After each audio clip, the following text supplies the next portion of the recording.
말씀은 열왕기상 12장 25절부터 33절까지의 말씀입니다.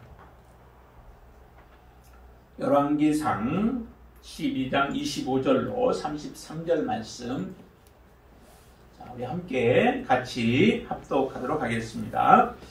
여로보암이 에브라임 산지에 세겜을 건축하고 거기서 살며 또 거기서 나가서 분우엘을 건축하고 그의 마음에 스스로 이르기를 나라가 이제 다윗의 집으로 돌아가리로다. 만일 이 백성이 예루살렘에 있는 여호와의 성전에 제사를 드리고자 하여 올라가면 이 백성의 마음이 유다 왕된 그들의 주 르호보암에게로 돌아가서 나를 죽이고 유다의 왕 르호보암에게로 돌아가리로다 하고 이에 계획하고 두 금송아지를 만들고 우리에게 말하기를 너희가 다시는 예루살렘에 올라갈 것이 없도다. 이스라엘아, 이는 너희를 애굽 땅에서 인도하여 올린 너희의 신들이라 하고 하나는 베델에 두고 하나는 단에 둔지라. 이 일이 죄가 되었으니 이는 백성들이 단까지 가서 그 하나에게 경배함이더라.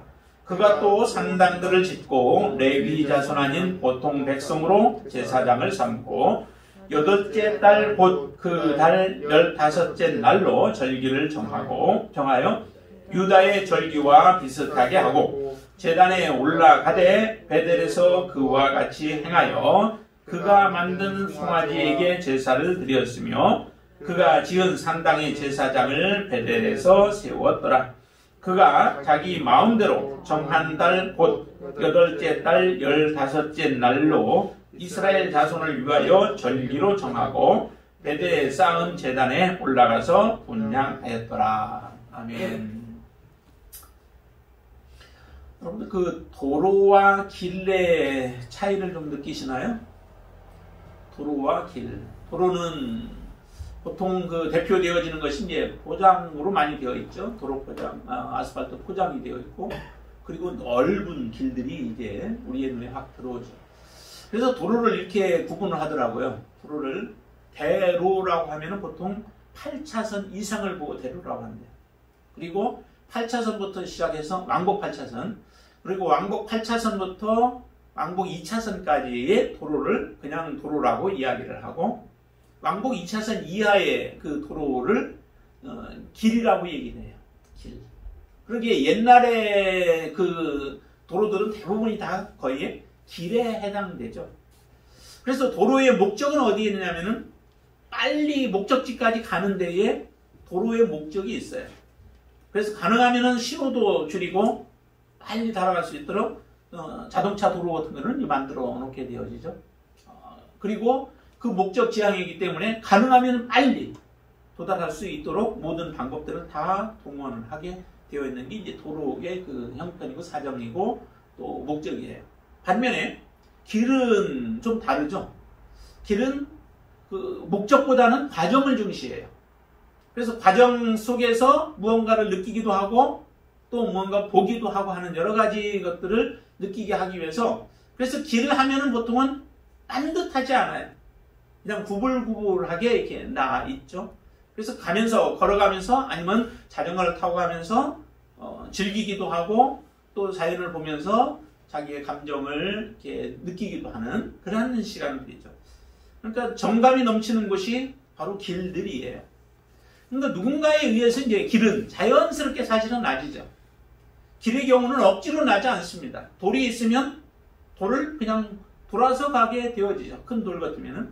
그러나 길을 낼 때는 그 돌을 어떻게 해서 부수든 없애서 반듯한 길로 내려고 하게 되죠. 그렇기 때문에 길에는 굉장히 많은 추억들이 있어요. 저도 이제 시골을 집에서 학교까지 초등학교를 다닐 때는 한 5리 정도를 걸어가거든요. 그때 다녔던 길들이 지금도 선명해요. 지금 그 위에 아니면 더 반듯한 길로 잡아서 도로가 지금 현재는 나 있어요. 근데 그런 정감은 없어요. 그때는 이제 어느 길을 돌아서 어디로 가고 가다 보면 또 풀 같은 게 나가지고 풀을 엮고 나서 사람들이 가다가 또 걸려 넘어지기도 하고 막 이런 여러 가지 재밌는 일들을 해놓는데 지금은 이제 그런 것들은 없죠. 그냥 반듯하게 빨리 집에까지 이제 갈 수 있도록 그런 요건을 만들어놨는데요. 성경에도 보면 그 길들은 몇 가지가 나와요. 그 길이 생명의 길이 있고 사망의 길이 있기도 하고요. 영생의 길이 있고 또 멸망의 길들이 있기도 하죠. 그런 길들이 있어요. 근데 생명의 길은 여기서 우리가 얘기하는 것처럼 길과 같은 것이에요. 그 길은 평탄한 길이 아니고 굉장히 좁은 길이고 협착한 길이라고 얘기를 하죠. 굉장히 위험성이 있어요. 여러 가지 도사리고 있는 부분들이 참 많아요. 그래서 생명의 길을 가기를 사람들은 원치 아니하죠. 좀 더 넓은 길, 대로 확 뚫려 있어서 모든 게 평탄하게 되어지는 그 길들을 원해요. 솔로몬과 같은 경우가 참 이 대로로 갔던 사람으로 보여요. 왜냐하면 그는 마음에 원했던 것은 어느 것이든 해보지 않은 게 없어요. 자기가 마음먹은 건 다 할 수 있었어요. 그리고 그 마음먹었던 것들이 원하는 대로 다 이루어졌죠. 자기가 생각지도 않은 것 정도가 더 많은 것이 들어오기도 하고 더 누려보기도 했어요. 이 세상에 솔로몬처럼 누려본 사람은 없을 거예요. 그렇게 많은 것들을 누려보고 마음껏 해볼 것 다 해봤는데 근데 결과는 별로 좋지 않았죠. 대로의 길을 걸어가는데 마지막이 별로 그렇게 좋지도 않아요. 반면에 정말 다윗을 보면 다윗과 솔로몬을 보면은 조금 대조적인 부분이 참 많아요. 솔로몬은 왕위에 이르기까지 사실은 얼마나 험난한 길들을 걸었는지 몰라요. 왕이 되고 나서도 기름 부었고 나서도 그런 고통의 길들을 걸어가고 참으로 험난한 길들을 걸어갔지만은 그러나 그 길에는 항상 하나님이 함께 계셨죠. 하나님이 함께 계심으로 인하여 그 좁은 길에서도 다윗은 하나님 앞에 감사의 찬양이 올려지는 삶을 살았어요. 이런 길이 있죠. 근데 또 하나 아주 큰 길이 또 있는데요. 그거는 다윗의 길하고 여로보암의 길이에요. 다윗의 길은 모든 사람들이 선한 길로 가고 또 옳은 길로 가고 하나님의 뜻 가운데로 하나님의 뜻을 행하면서 걸어갔던 그 사람이 다윗이에요. 그래서 다윗의 길로 간 사람들이라고 하면은 칭찬받는 사람들이요. 하나님을 기쁘시게 한 사람으로 인정을 받지만 반면에 여로보암의 길이 있는데 이 길은 하나님 앞에 불순종의 길이요. 하나님 앞에 대적의 길이요. 하나님 앞에 그는 자기 멋대로 자기의 생각대로 자기 의지대로 살아갔던 그러한 하나님 앞에 저주받는 삶의 길이 있었다라고 하는 거죠. 오늘 그 부분 중에 하나가 바로 이 여로보암의 길에 대한 부분을 우리가 한번 보려고 해요. 근데 여로보암은 사실 처음에 여로보암이 그 하나님 앞에 부름을 받았을 때는 굉장히 앞길이 어떻게 보면 굉장히 잘 튀어져 있고 또 좋은 길들이었어요. 그가 이 여로보암이 젊었을 때는 인정을 받았어요. 누구로부터 인정을 받냐면 솔로몬으로부터 인정을 받았죠. 한번 좀 보실까요? 그 11장을 보세요. 열왕기상 11장 28절부터 한번 보시죠. 28절만 한번 보시죠. 28절 같이 한번 읽습니다. 이 사람 여로보암은 큰 용사라. 솔로몬이 이 청년의 부지런함을 보고 세워 요셉 족속의 일을 감독하게 하였다라고 얘기를 나오죠. 젊은 사람 큰 용사였고 솔로몬에게 있어서 큰 용사였고 그는 굉장히 부지런한 사람이었다고 얘기를 하죠. 그래서 누구에게 눈에 띄냐면 솔로몬의 눈에 띄은 거예요. 솔로몬 왕의 눈에 띄었어요. 그로 인하여 요셉 족속의 감독자로 그를 세워진 거죠. 이 사람은 부지런하고 성실한 모습으로 섬겨서 인정받는 사람이었어요. 그리고 하나님이 보실 때에도 이런 사람이었기에 여로보암을 하나님이 부르신 거죠. 그래서 아히야라고 하는 선지자가 여로보암을 만나서 그에게 예언을 해주죠. 어떤 예언이냐? 혈지파를 얻게 되어질 것이라는 거죠. 12지파인데 누가 이것을 생각이나 했겠어요? 이렇게 큰 그 영광을 얻게 될 것이라고 누가 생각했겠어요? 근데 아히야가 여로보암에게 10지파를 자기가 얻게 될 것이라는 거예요. 10지파를 다스릴 것이라는 거예요. 그리고 지금 솔로몬이 있는데 그의 아들 르호보암은 2지파만 차지하게 될 것이라는 거죠. 얼마나 커요. 그리고 더 많은 영광이잖아요. 이렇게 하나님 앞에 인정을 받아서 하나님이 여로보암을 세우시는 거예요. 세우실 때에도 하나님이 말씀하십니다. 내가 정말 하나님의 말씀대로 잘 순종하고 그 말씀대로 내가 행하기만 한다면은 어떤 약속을 주시는지를 한번 우리가 더 보시죠. 자, 32절부터 33절까지 한번 같이 읽어보겠습니다. 11장입니다. 같이 읽습니다.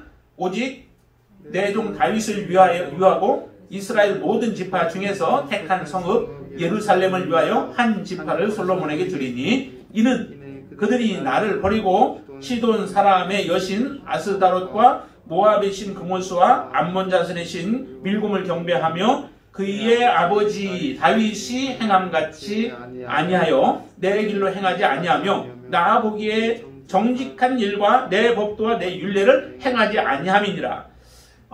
르호보암이 잃어버리는 이유가, 열지파를 잃어버리게 되어지는 이유가 어디 있느냐? 그는 하나님을 섬기지 않았다는 거죠.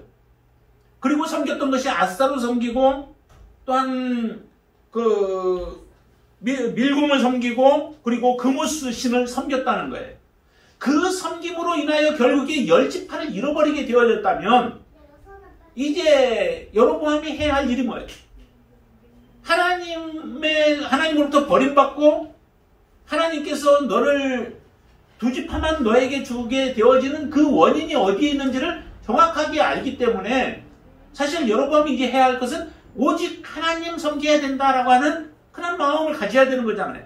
그리고 이 아히야가 직접적으로 그렇게 얘기도 해줘요. 자, 37절과 38절도 한번 보시죠. 11장 37절과 38절입니다.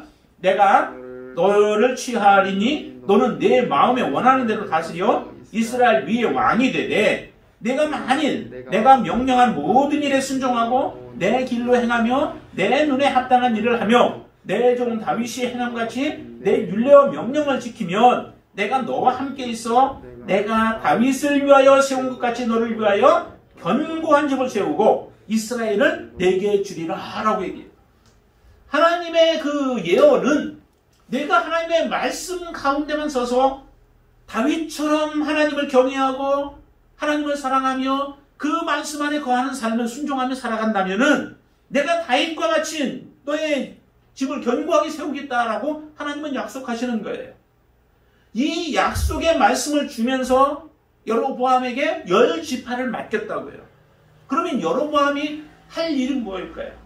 그냥 세우는 것도 아니고 우연히 왕 위에 오른 것도 아니고 하나님의 예언을 따라서 그가 그 자리에 올랐고 선지자를 통하여서 이런 경고함을 받고 이런 권면을 받았다면은 당연히 여로보암은 정말 이 하나님만 붙잡고 살아가면 되잖아요. 그러면 그의 자손들이 아니면 그의 이스라엘이 견고한 모습으로 서서 하나님을 섬기는 아름다운 나라가 되어질 거예요. 하나님의 백성이 되어지고 하나님의 온전한 나라가 되어질 거예요. 그런 여로보암이 왕 위에 오르자 그의 마음이 바뀌어져 버린 거죠. 이게 참으로 그에게 안타까움이에요. 자, 오늘 우리가 보는 부분은 이제 여로보암이 왕 위에 오르게 되어지는 과정은 그 다음에 이제 좀 나오고 그리고 나서 이제 여로보암이 왕이 되어진 상태에서 여로보암의 마음속에 어떤 마음이 있는지, 왜 여로보암이 모든 사람의 그 죄의 대명사로 여겨지는 여로보암의 길이라고 하는 이런 이름을 들어야 되는지, 왜 그런 이름을 듣게 되었는지에 대한 부분을 오늘 우리 본문의 말씀을 통해서 우리에게 잘 말해주고 있는 거예요. 자, 한번 보시면은 여로보암이 왜 그 길을 선택했는지 첫 번째 이유는 어디냐면은 여로보암 마음속에 이 두려움이 있는 거예요. 두려움이 있어서 그 두려움 때문에 두려움이 근원이 돼서 이 두려움을 어떻게 해서든 해소해보고자 하는 그런 마음 때문에 그의 잔꾀 또 아니면 그의 생각 때문에 이와 같은 그 우상 숭배의 길로 걸어가게 되어졌던 거죠. 사람들에게는 여러 가지 다 두려움들이 있어요. 왜 두려움이 없겠어요? 누구에게나 다 두려움들이 있죠. 그러나 그 두려움의 문제를 어떻게 해결하느냐라고 하는 것이 그게 신앙인과 신앙인이 아닌 믿음 있는 사람과 믿음 없는 사람의 차이여야 돼요. 그런데 하나님을 섬긴다 하고 하나님을 믿는다 하면서 동일하게 세상적인 방법으로 그 두려움과 염려와 근심, 걱정들을 해결하려고 하게 되어지면 반드시 그 사람들은 여로보암의 길에 빠져버리게 되어진다라고 하는 거예요. 왜 사람들이 두려워하면서 다른 것들을 의지하게 되어지나요? 미신과 같은 것도 다 뭐예요? 다 그게 우리가 마음의 두려움을 어떻게 해서든 해소하기 위한 방법으로 그 미신들을 선택하는 거잖아요. 그런데 그것이 우리에게 진정으로 평안을 주지 못하고 우리에게 안정을 주지 못하고 우리에게 기쁨을 가져다 주지 못하는 겁니다. 그런데도 그것을 붙잡죠. 자, 여로보암이 생각했던 것을 한번 보세요. 세겜을 건축하고 분회를 건축하는 것들, 그것은 일단 세겜이 르호보암이 그곳에서 왕 위에 올랐던 자리예요. 왕 위에 세겜에 가서 왕 위에 올랐던 도시라는 거죠. 그 왕정 도시와 같은 그런 도시였는데 그곳을 건축해서 자기 여로보암이 거하는 장소로 도시로 만들어요. 그리고 나서도 그 다음에 부두회를 또 건축하고 나중에는 또 실로까지도 이제 가게 되어지는데 이렇게 그 성을 건축하고 나서 그의 마음속에 26절을 한번 보세요. 26절 그의 마음에 스스로 이르기를 나라가 이제 다윗의 집으로 돌아가리로다. 다윗의 집으로 돌아갈 것에 대해서 얘기해요. 근데 하나님이 다윗의 집으로 돌아간다라고 말씀하셨나요? 너의 행동에 따라서 너는 네가 원하는 대로 하라는 거예요. 그게 아이야가 했던 말 아니에요? 아까 37절에 내가 너를 취했는데 너는 내 마음에 원하는 대로 다스리래요. 근데 그 다스림이라고 하는 것은 마음대로 할 수 있는 자유가 있잖아요. 하나님이 자유를 주시는 이유는 어디에 있는가요? 그 자유를 주시는 것은 내가 마음대로 방종하고 마음대로 아무거나 하라고 주어지는 게 아니라 그 자유를 가지고 선을 선택해야 되고 하나님의 뜻을 잘 선택해서 그 길로 가라고 하나님은 그런 자유를 주시는 거예요. 아담과 하와에게 자유를 주셨던 것이 죄를 범하라고 하나님의 말씀에 불순종을 하고 주어진 게 아니라는 거죠. 하나님이 우리에게 자유를 주시는 이유는 방종의 목적이 없습니다. 하나님은 우리에게 자유를 주셔서 그 자유를 가지고 자발적으로 선을 선택하며 자발적으로 공의의 길을, 정의의 길을, 하나님의 뜻을 찾아서 가기를 원하시는 거예요. 하나님이 여로보암에게 그런 자유를 주셨으나 그 자유를 가지고 우상을 섬기는 데 사용하라고 주시지 않았죠. 그 자유는 하나님의 말씀 안에 자기가 온전히 거하고 그 말씀대로 순종하는 데에 최선을 다하라고 하나님은 주신 거예요. 그런 권세를 주신 거예요. 그런데 그 권세를 주셨는데 그의 마음속에는 모든 백성들이 누구에게로 하는 르호보암에게로 돌아갈 것에 대해서 걱정하고 염려하는 거예요. 이런 염려와 걱정은 잘못된 것이라는 거죠. 왜냐하면 그런 걱정할 시간이 있고 그런 걱정할 마음이 있다면 하나님의 말씀을 어떻게 하면 더 내가 지켜서 하나님의 뜻 가운데 바르게 서야 할 것인가 라고 하는 것을 생각해야 돼요. 그리고 하나님을 섬기는 삶을 살아가야 되는 거죠. 왜냐하면 하나님이 분명히 약속하기를 하나님은 내가 하나님의 말씀대로 순종하고 복종하게 되어지면 다윗의 길로 걸어가게 되어지면 너희의 길도 다윗의 집과 같이 내가 할 것이고 나라를 견고하게 하겠다라고 하나님은 약속하셨어요. 하나님의 약속이 법이에요. 하나님의 약속이 바른 길이에요. 하나님의 약속에 어긋났을 때 솔로몬 왕의 그 위대한 업적들도 한순간에 무너져 버려요. 그의 아들 르호보암이 주었지만은 그 르호보암도 얼마 못 가서 가지고 있었던 모든 재산들이 다 애굽왕 시사기에 올라가서 다 빼앗아 가버려요. 금방패까지 만들어서 휘황찬란하게 만들어놨던 그 모든 영광도 다 빼앗겨요. 그리고 나중에는 안 되니까 놋을 가지고 방패를 만들어서 해야 할 정도로 이렇게 한순간에 다 빼앗겨 버려요. 이게 바로 하나님의 말씀을 떠난 자들의 삶의 처참한 모습들이에요. 그렇다면은 여로보암에게 주어진 것은 아주 좋은 기회 아니에요. 하나님의 말씀만 붙잡고 그 말씀 안에만 거하면 하나님이 모든 일들을 행하실 것이라고 하는 확신이 있어야 되는데 그런 믿음이 없는 거예요. 하나님이 선지자를 통해서 말씀해 주셨는데도 하나님이 이렇게 약속의 말씀을 분명하게 주고 그러면서 증표를 주면서 옷까지 찢어가면서 내게 열 지파를 주겠다라고 했는데 그 10지파를 지금 주어서 자기가 누리고 있어요. 이런 염려는 해야 할 것이 아니라는 거죠. 우리가 이 땅에 살아가면서 참으로 많은 염려 때문에 우리의 시간과 우리의 삶을 허비하고 낭비하는 경우들이 얼마나 많아요. 그러나 하나님은 우리에게도 약속하셨어요. 하나님의 말씀 안에 거하는 자들을 하나님이 책임져 주시죠. 공중에 나는 새들을 봐라. 그들에게 필요한 모든 것을 먹을 것을 하나님은 공급해 주시지 않느냐. 들에 피어있는 들국화를 보아라. 하나님 그거 길상도 하지 않으면 그거 모든 것 하나님께서 모든 것을 채워주시지 않느냐. 그 영광이 얼마나 크냐. 모든 것을 얘기해요. 너희는 하물며 저것들보다 못하겠느냐. 하나님의 형상대로 만들어진 하나님의 자녀들이라면 그것보다 못하겠느냐라고 우리에게 그렇게 말씀하시는데도 하나님의 자녀라 하면서 하나님을 믿는다 하면서 하나님을 신뢰한다 하면서 하나님이 우리의 주인이다. 나의 그리스도이시다라고 고백하면서도 우리의 믿음은 거기까지 가지 못하는 것 같아요. 늘 염려, 근심, 걱정으로 살아가고 있는 그 모습이 이 여로보암의 모습과 같지 않나요? 그러면서 그 마음에 이런 마음이 들자 방법을 계획을 하는 거죠. 그러면 어떻게 사람들이 르호보암에게로 가지 못하게, 유다로 가지 못하게 해야 할 것인가?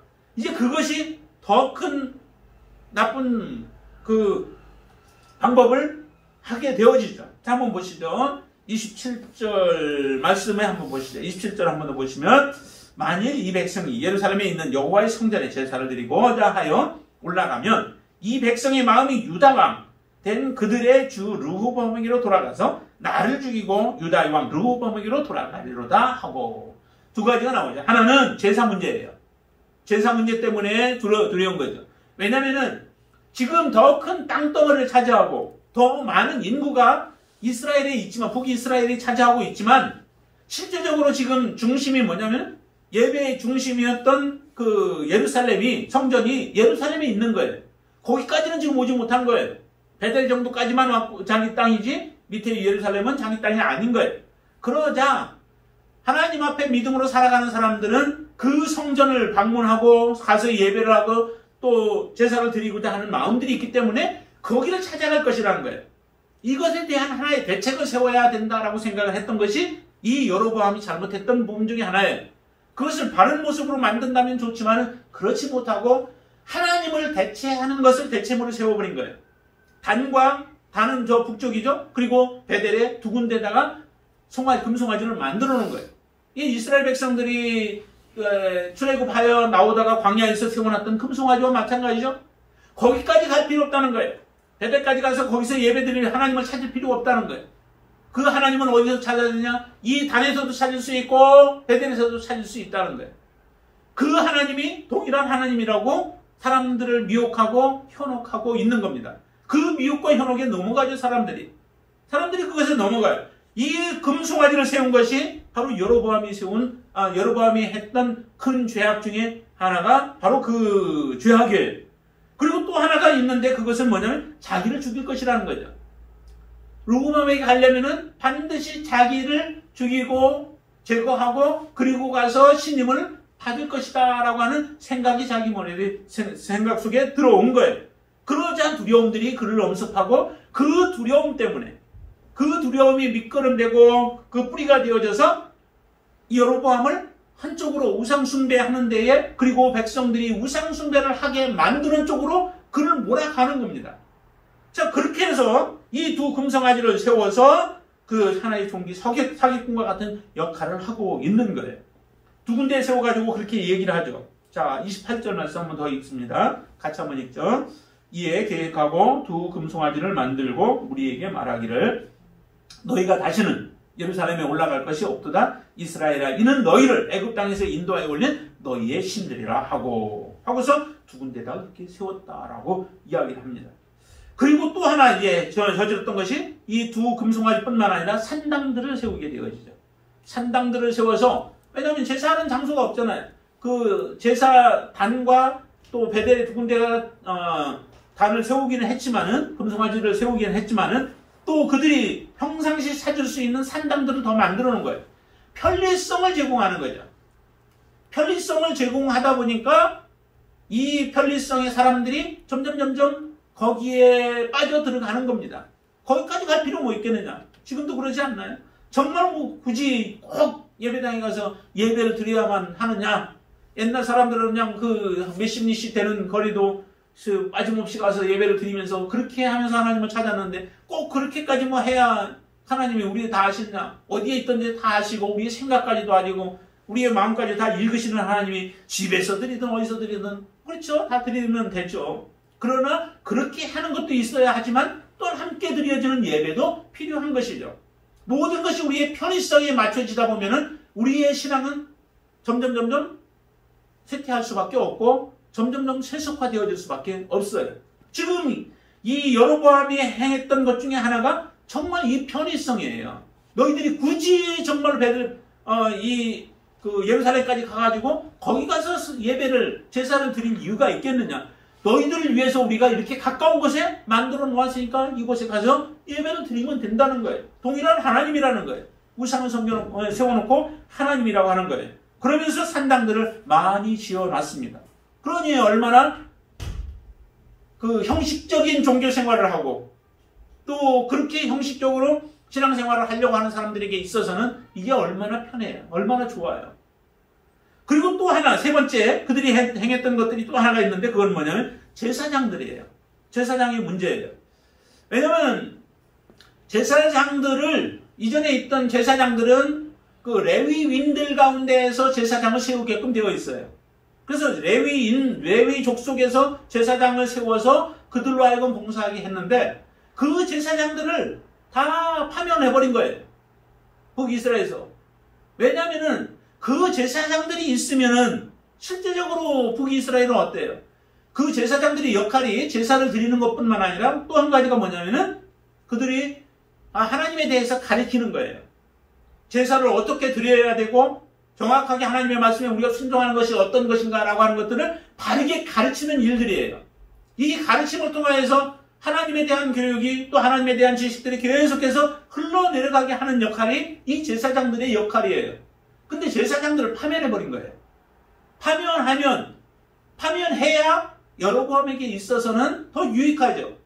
자기가 계획한 그 금송아지를 섬기게 한다든지 예루살렘으로 사람들을 가지 못하게 하는 데 있어서는 반드시 그게 필요한 거예요. 이 기존의 제사장들이 존재하면 그들의 교육을 통해서는 오히려 여로보암의 잘못된 부분들이 다 드러나게 되어 있어요. 그러기에 그들을 파면할 수밖에 없었던 겁니다. 그러면 제사장들이 다 파면이 되어졌으니 어떻게 해요? 그 자리를 채울 수 있는 사람을 필요로 하는 거죠. 그 사람들을 누구를 통해서 하느냐면 보통 백성으로 삼았다라고 얘기를 하죠. 일반 백성을 삼은 거예요. 근데 열왕기 하에 보면 역대 하에 보면은 거기에서는 이렇게 얘기를 해요. 사람들이 재물을 가지고 나오는 거예요. 그 재물이 숫송아지 한 마리하고 그 다음에 순양 7마리를 가지고 오면은 그 사람들을 제사장으로 그들을 임명을 하는 겁니다. 그러니까 돈을 주고 사고 아니면 제사장직을 그렇게 자기들이 재물을 가지고서 사는 거예요. 그 자리를 사는 거예요.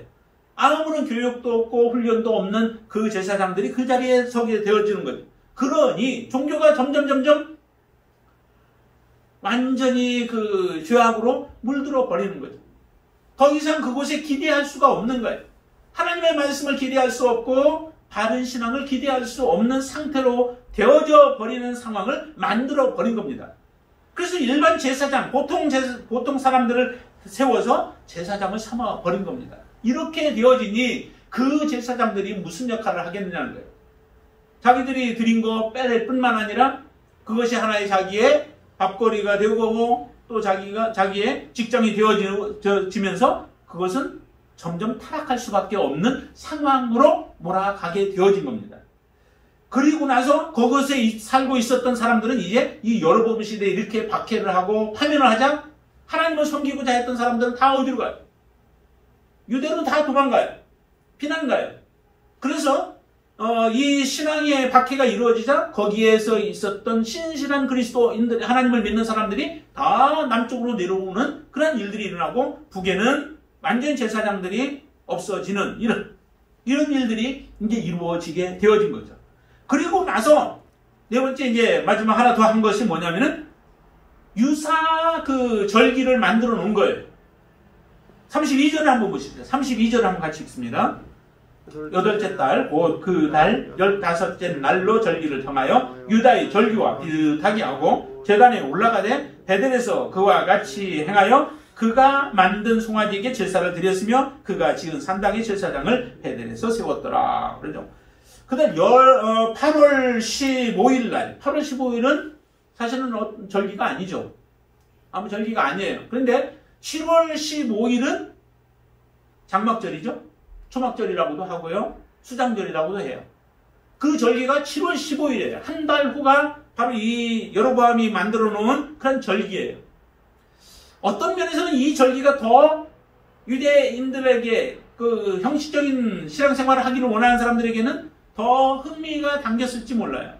왜냐면은 지금 7월 15일쯤에는 완전히 추수가 모든 게 다 끝나지는 않죠. 수장하는 그런 때이고 막 바쁘게 움직여져야 하는 그런 때이기도 해요. 그런 때이지만 하나님이 정해놓은 절기이기 때문에 그 절기에 맞춰서 사람들이 절기를 지키는 거죠. 일주일씩 지켜가면서 밖에 가서 하면서 그 수장해 온 그 농산물들을 이제 저장하고 그러면서 즐기는 거예요. 하나님 앞에 감사하는 거예요. 그런데 그것이 완전히 다 끝나고 나서 8월 15일쯤에 한다면은 얼마나 여유 있어요. 희생할 이유도 없어요. 거기에 우리 자신을 뭐 시간을 들여야 할 이유도 없어요. 그냥 즐기면 되는 거예요. 여유 있게 즐기면 되는 거예요. 그러니 사람들의 마음은 얼마나 더 매력적이냐는 거죠. 우리가 정말 무엇을 선택하고 무엇을 따라가야 할 것인가 라고 하는 것을 항상 우리는 생각해 봐야 돼요. 정말 편함만을 우리가 추구하고 편함만을 따라간다면은 우리의 신앙은 이 야성적인 신앙을 다 잃어버리고 살아갈 수밖에 없어요. 하나님 앞에 믿음으로 살아가는 삶은 반드시 뭐가 필요하면 우리의 희생이 필요해요. 헌신이 필요해요. 하나님 앞에 우리의 자신을 드리는 삶이 필요하다는 거죠. 주님이 걸어가셨던 그 길이 바로 그 길이에요. 헌신의 길이었고 희생의 길이었고 또 그곳에는 피가 흘리는 그런 길이었고 아픔과 고통들을 그대로 견뎌야 하는 그런 길들이었던 거죠. 그런데 우리가 주님을 따라가면서 이런 희생과 헌신을 다 포기하고 주님을 따라간다면은 그러면 우리는 온전한 믿음의 삶을 살아갈 수 없는 거죠. 그렇게 이러한 같은 일들로 인하여 베델을 찾아가는 사람들은 막아보자라고 했던 거예요. 근데 그것이 이스라엘 백성들에게는 통했던 거죠. 이스라엘 백성들은 그게 마음에 들었던 거예요. 그러니 북쪽의 단의 그런 제단과 또 남쪽 이스라엘의 그 끝단의 그 남쪽 베델의 이 단을 통하여서 이스라엘 백성들은 그곳에 갇혀버리는 거예요. 완전히 우상을 섬기는 그런 나라가 되어져 버렸고 또 하나님 앞에 정말 심판을 자초하는 그런 나라일 수밖에 없었던 거죠. 이렇게 살아감으로 인하여 결국 북이스라엘에는 선한 왕들이 하나도 나올 수가 없는 거예요. 선한 왕은 하나님의 말씀을 지키는 가운데에서 나오는 거죠. 하나님의 말씀에 순종하는 가운데서 나오는 거예요. 하나님의 말씀을 버리고 나서 그곳에서 선한 것이 나온다? 결코 일어날 수 없습니다. 하나님의 말씀을 지키며 그 말씀을 준행하고 그 말씀을 귀히 여기며 그 말씀대로 우리가 희생하며 순종하며 살아갈 때에 하나님이 선하다고 하는 그런 칭찬과 인정을 받을 수 있는 사람들이 되어지는 거죠. 당연한 것 같아요. 북이스라엘에 왜 선한 왕이 없었는가? 그러나 남쪽에는 하나님의 말씀을 이렇게 사모하고 붙잡고 살아가는 자들이 있기 때문에 그래도 남왕국에서는 선한 왕들이 등장하게 되어지죠. 이 르호보암과 같은 왕도 사실은 초반에는 이처럼 하나님 중심의 그런 정책을 행했고 그렇게 다스렸어요. 한 3년 정도를 이렇게 다스리다가 그 다음부터는 이 르호보암도 하나님을 떠나버려요. 하나님이 없어요. 그 전에 이제 그 이스라엘 이 여로보암과 그 르호보암 그 아들이 한번 전쟁을 벌이는 경우들이 있어요. 근데 그 전쟁에서 보니까 남쪽에는 40만의 군대가 모집되어져 있고 북쪽에는 80만이나 되는 군대가 이제 모집이 되어져 있어요. 그런 가운데서 이제 전쟁을 할 때에 남쪽에 그 왕이 얘기를 하죠. 너희들 지금 우상을 섬기면서 빨리 너희들 회개하고 이제 돌아오라 라고 하는 의미로 이야기를 해요. 그러면서 싸움은 하나님이 우리와 함께하기 때문에 너희들은 패할 것이다 라고 하는 얘기를 해요. 그러나 거기는 80만, 완전히 2배잖아요. 2배의 전력을 가지고 앞에서 있고 뒤에 매복을 시켜서 이스라엘을 완전히 포위한 상태예요. 근데 이 상황 속에서도 유다 백성들은 하나님을 의지하며 하나님을 섬김으로 인하여서 그리고 그 뒤에 매복되어 있는 군대들을 바라보면서 하나님 앞에 이제 부르짖기 시작하죠. 다른 건 이제 기대할 거 없어요. 완전히 포위되어진 상태에서 그들은 멸절당할 그런 위기 가운데서 하나님 앞에 부르짖자 하나님께서 역사하심으로 50만 명이나 되는 이스라엘 그 군사를 죽여버리는 그런 역사가 일어나요. 하나님을 이렇게 섬길 때에 이와 같은 일들이 일어난다는 거예요. 불리해 보이고 완전히 포위되어지고 멸망한 것 같이 보일지라도 하나님이 그 가운데 계시면 하나님이 기뻐하시고 하나님이 사랑하는 자가 되어질 때에 그들의 삶은 이처럼 하나님의 역사를 이루고 하나님이 함께 하심을 보여주는 그런 귀한 은혜를 허락해 주신다는 겁니다. 여로보암의 경우를 보세요. 여로보암이 이처럼 결국은 우상을 섬기게 되어졌던 것이 그 섬김이 결과적으로 보면 이제 그 자기 집안이 완전히 멸망케 돼요. 한번 뒤에 보시죠. 어디로 보시냐면은 13장 33절과 34절을 한번 보세요. 여로보암이 이렇게 죄악을 범하고 하나님을 떠나고 이스라엘 백성들을 죄악의 길로 걸어가게 만들었던 결과가 어떤 모습인지를 보세요. 33절을 보시면 같이 한번 읽어보시죠. 33절과 34절. 여로보암이 이 일 후에도 그의 악한 길에서 떠나 돌이키지 아니하고 다시 일반 백성을 산당의 제사장으로 삼되 누구든지 자원하면 그 사람을 산당의 제사장으로 삼았으므로 그 이 일이 여로보암 집에 죄가 되어 그 집이 땅 위에서 끊어져 멸망하게 되었습니다. 그 집이 완전히 멸망케 되어진 거예요. 하나님이 선택해서 이스라엘의 10지파를 맡겨주었는데 얼마 가지 않냐 그 집이 오히려 패망케 되어지는 결과가 와요. 하나님이 주어지는 모든 환경과 여건들은 우리가 어떤 길을 선택하느냐에 따라서 그 길에 의하여 우리의 길이 오히려 축복의 길, 영원한 하나님이 돌보시는 그런 그 가정과 또 집이 되어질 수도 있는 반면 하나님의 완전한 멸망에 그 소나기에 놓여지는 경우도 생겨진다는 거예요. 그래서 여로보암 집이 멸망케 되어지죠. 그리고 여로보암은 이렇게 행함으로 인하여서 그의 이름은 여로보암의 길을 따라갔다라고 하는 이름이 붙은 왕들마다 하나님 앞에 악을 행한 자들이에요. 여로보암은 결국에 죄의 대명사로 그의 이름이 남게 되어지죠. 그리고 이스라엘 백성들이 그 많은 사람들이 여로보암 혼자만 망하는 게 아니에요.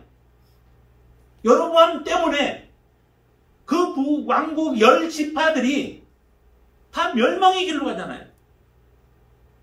아수리에게 나중에는 722년에 다 잡혀가고 죽임을 당하고 잡혀가는 이런 일들이 일어나요. 이와 같은 일들이 하나에서 그치지 않는다는 거예요. 하나님의 말씀 앞에 바르게 서지 못하면.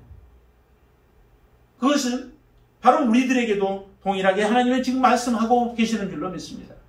우리에게는 지금 어느 길로 가야 할지 우리가 선택의 길들이 우리에게 주어져 있는데 그 가운데서 우리가 어느 길을 선택하시겠습니까?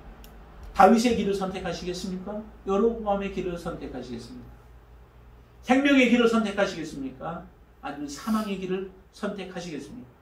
비록 그 길이 좁고 협착하고 구불구불하고 어떤 일들이 놓여져 있고 어떤 어려움들이 우리 앞에 놓여져 있는지 알지 못하나 그 길이 정말 생명의 길이라면 주님이 기뻐하시는 길이라면 주님이 원하시는 길이라면 말씀대로 우리가 순종하는 삶의 길이라면 그 길을 선택하며 나아갈 때에 우리의 길은 하나님께서 인정하시는 온전한 생명으로 나아가는 복된 길이 되어질 줄로 믿습니다. 그리고 우리의 후손들에게도 정말로 마지막에 나중에 우리가 불려질 때에 정말 누구 때문에 내가 구원을 얻었고 또 그분이 믿음으로 살아갔던 그 길에 대해서 서로 간에 나누며 기뻐할 수 있는 그런 아름다운 길을 선택하고 나아갈 수 있게 되기를 주님의 이름으로 축원을 드립니다. 아멘. 기도하겠습니다. 하나님, 우리의 걸어가고 있는 지금 길이 어느 길입니까? 평탄한 길입니까? 아니면 험난한 길입니까? 또한 그 길이 하나님이 인정하시는 믿음의 길입니까? 아니면 하나님 앞에 불순종의 길입니까? 하나님, 이제 여로보암의 길은 우리에게서 멀게 하여 주시고 오직 하나님이 기뻐하시는 다윗의 길을 선택하며 나아가게 하여 주시옵소서. 비록 험난할지라도, 비록 고난의 길이라 할지라도, 그 길이 희생의 길이라 할지라도 하나님과 함께 가는 그 길을 선택하는 지혜로운 자들 되어지도록 역사하여 주시옵소서. 주님이 함께해 주심을 믿고 부탁하며 예수님의 이름으로 간절히 기도드리옵나이다. 아멘.